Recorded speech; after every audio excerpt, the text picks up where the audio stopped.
ధనాపేక్ష సమస్త విధములైన కీడులకు మూలము అని దేవుని వాక్యం సెలవిస్తుంది. ఆ డబ్బును సంపాదించుకొని ఏ విధంగానైనా డబ్బును సంపాదించుకుంటే ఏ విధమైన పాపాలు చేయడానికైనా అవకాశం కలుగుతుందని ప్రతి ఒక్కరు డబ్బు సంపాదన పడ్డడం. ఆ డబ్బు కరెన్సీ దేవుని శత్రువు అండి. ప్రభు అంటాడు, మీరు దేవునికిని సిరికిని దాసులుగా ఉండనేరరు. ఒకరిని ప్రేమిస్తే రెండవ వాడిని ద్వేషిస్తారు. మీరు ఇద్దరు యజమానులకు దాసులుగా ఉండనేరరు.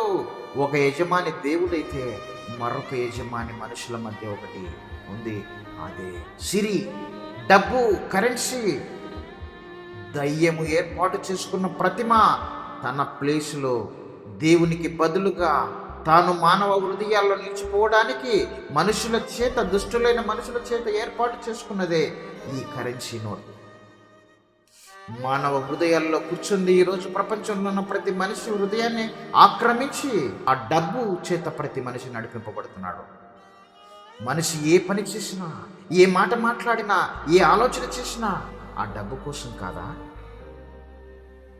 చివరికి ఏ పాట పాడినా, ఏ ఆట ఆడినా దానికోసమే కదా.